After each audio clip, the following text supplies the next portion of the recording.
Hello and welcome to the final structured episode of this 8-part series. I'm just as excited to have made it this far as I am to cast away my self-inflicted shackles of discovery for the sake of this series. Today is a much more fun and lighthearted episode than last week's, which, as far as I can tell, will remain blacklisted by YouTube, so you probably may not have even seen it. Today, we're talking about French actor and director Jacques Tati. Truthfully, going into this episode, Tati was yet again just another director I'd never heard of and probably would have no interest in usually, but this episode reminded me on why I started the series, to cultivate exploration for things that you might enjoy and not know. Tati and his films are just plain fun, and a few of his surrealist comedies may have even slid their way to the top of some of my favorite movie lists.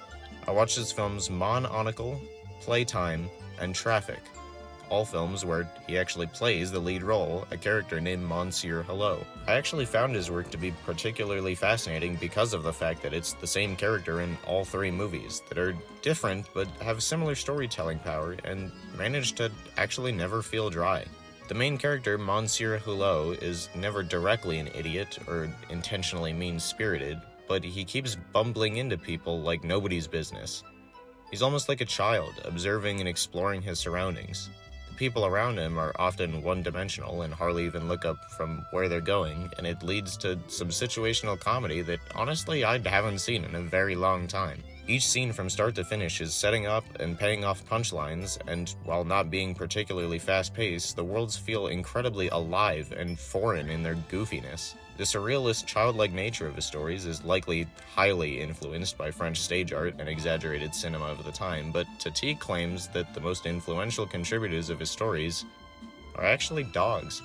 I receive a lot of lessons from dogs. If you watch... From dogs? Dogs. Yeah. If you watch the dog, they are the only one who, first, they don't make any politics. Second, when they want to pee, if it's a new candelabra or an old one or a vieux réverbère, they are paying the same way. They didn't have any lesson to receive from the new engineers. Then they always say hello to each other the way you know yourself, and they didn't change. So I do want to follow and understand.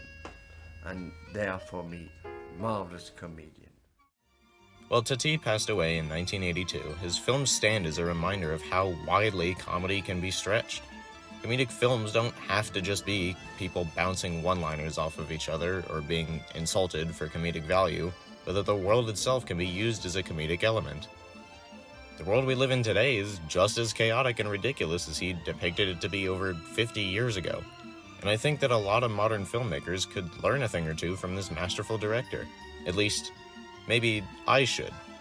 This video was made possible by Jacques Tati and you for coming along this journey of discovery with me. Again, this is the final scripted episode in the series, but if you can stand to listen to my voice for another episode, I'll be talking generally about movies and directors that I personally enjoyed before this journey, as well as a concise recap of my thoughts on all the previous directors. If you care to watch any of the films mentioned, they're available for viewing on Prime Video. I'm Tyler Douglas, thanks for watching.